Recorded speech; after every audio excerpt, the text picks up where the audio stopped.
So look at those yellow and black stripy blazers from Hampton School. They are through to a Saturday at Henley for the first time in decades. Hampton School, yellow and black on the right, and the powerful machine that is Radley College in the white and red on the left in the Junior Open 8, the Princess Elizabeth Challenge Cup.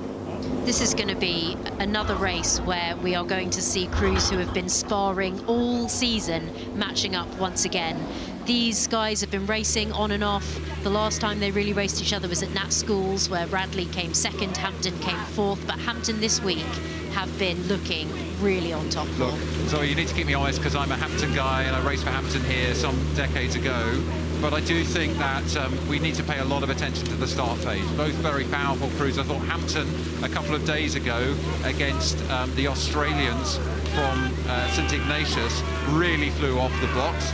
Radley also super powerful against their opposition from Marin yesterday, only a three-quarter length victory. At the moment, it's hard to judge from the side exactly, but I think they're moving both extremely well. Hampton maybe a touch more sort of fluid, maybe Radley a touch more powerful. It's going to be an absolute lungbuster, a humdinger. Absolutely, and Hampton, 11 years since they last got through to the weekend in the Princess Elizabeth, so impressive in itself. And Radley last won the P, I think, in the late 90s, 98. So I was down at the boat tent, and the fans, the families, and the old rowers from those clubs were cheering out the two crews. You don't hear a sound like it apart from for these amazing school programs. As you say, Radley won this event 1952, 62 and 98. Hampton first won this event in 1985. Some people who you might know were in that crew, including Olympic gold medalist Johnny Sill and your commentator here. So let me ask you to call what's going on here, Zoe, so I make sure that it's fair, just like the last race. So at the moment, it looks pretty level. To me, maybe just Hampton eking out a little bit ahead.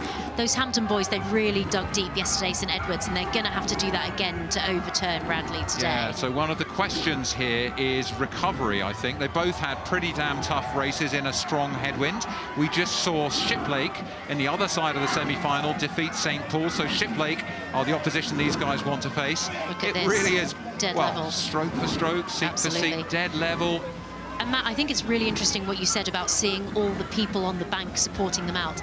It is a huge amount of pressure to put on these kids. These are kids, and they are going out there 16, 17, 18 years of age on one of the biggest stages of our sport, and they are still performing at the best. And physically, you can see that these guys are incredible athletes, but mentally they are so strong as well. I mean, I completely agree. Just looking at Radley there being warned, it looks like umpire Alison Fairs taking the lead in this race. Radley being warned away from the centre, they're just encroaching.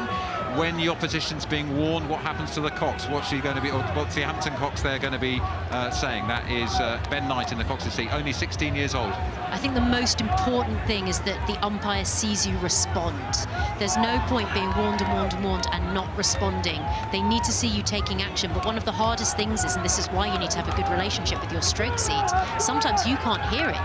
You don't know you're being warned. They're behind you. You need the stroke seat to be giving you a nudge of the head or some sort of indication that something's happening.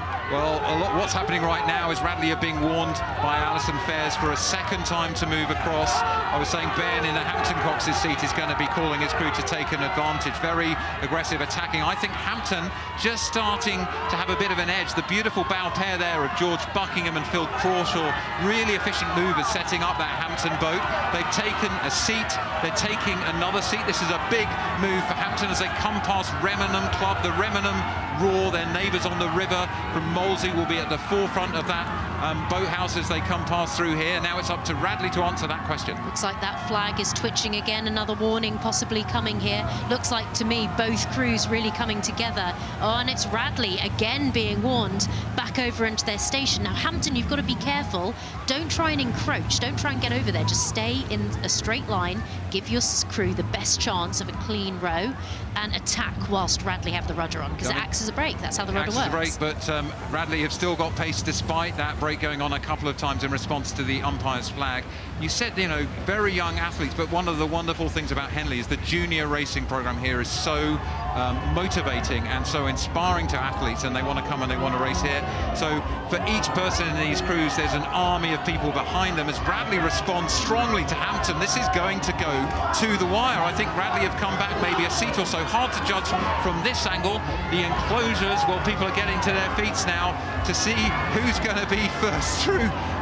This makes me think of that 2022 final, Matt, against St Paul's, Radley St Paul's, where St Paul's eventually won by a third of a length, but it was this, down the course, stroke for stroke. But Radley here, I think, are starting to move. They're attacking again, they've kept their composure, they're looking clean, and those Hampton boys are just starting to struggle a little bit here, I think. So it's time for Radley to turn the screw on Hampton.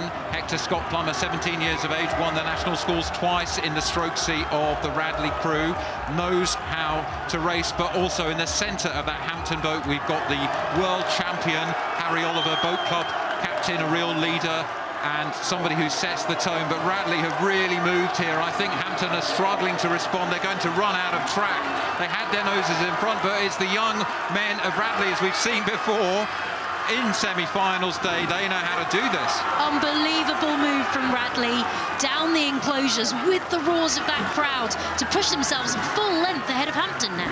I mean, I think Hampton expended everything for that move in the middle. Valiant effort by them, but it wasn't enough to break Radley. Even as they had to steer away, they rode through. Look at that display. This is what it means to get to a Henley final for Radley.